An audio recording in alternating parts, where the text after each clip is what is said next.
কলকাতাতে যে ট্রেনিং এর জন্য গেছিলাম আজকে হলো ডে 2। তবে আজকে আমাদের কোনো ট্রেনিং ছিল না, আমরা সবাই রুমেই ছিলাম। সকাল সকাল উঠে একটু পড়াশোনা করে নিয়েছিলাম। এখানে আমি চাল ধুচ্ছিলাম আর ওরা সবাই সবজি কাটাকাটি করছিল, কারণ একটু পরে আমাদের ভাত বসাতে হবে। আমরা নিজেদের রান্না কিন্তু নিজেরাই করে খাই।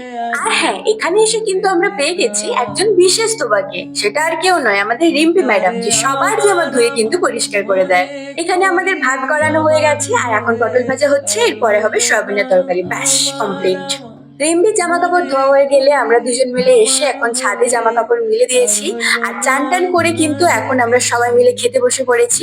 সালাড, সয়াবিনের তরকারি আর পটল ভাজা, বাস আর কি চাই বলো। প্রায় সন্ধ্যা নাগাদ আমরা সবাই মিলে বেরিয়ে পড়েছিলাম বিশ্ব বাংলা গেট দেখার জন্য, যেটা এতদিন আমি বিভিন্ন সোশ্যাল মিডিয়ার মাধ্যমে ভিডিও, ফটো এগুলোর মাধ্যমে দেখতাম। আজকে প্রথম নিজের চোখে দেখছিলাম। সত্যি খুব ভালো লাগছিল। আর এই যে আমার বান্ধবীরাও গেছিল, আর এখানে লাবণী, সম্প্রীতা ওরাও আমাদের রুমের কাছাকাছি থাকতো, তাই আমরা সবাই মিলে একসঙ্গে এসেছিলাম এখানে আর খুব মজা করেছিলাম।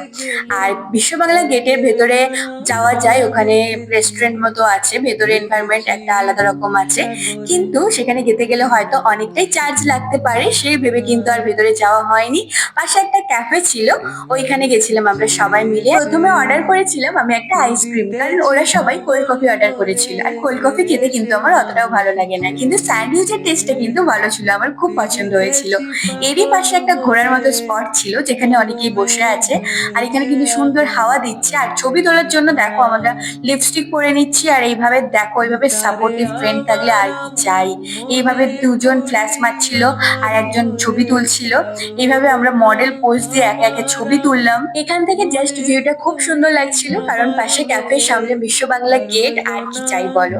তো অবশেষে আমরা সবাই মিলে ঠিক করলাম এবার বাড়ি ফিরতে হবে, কারণ অনেক দেরি হয়ে গেছিল। আর রাতে খাওয়া দাওয়া করলাম আমরা তরকারি, ডিম ভাজা, শশা। তো চলো টাটা, দেখা হচ্ছে নেক্সট ভিডিওতে।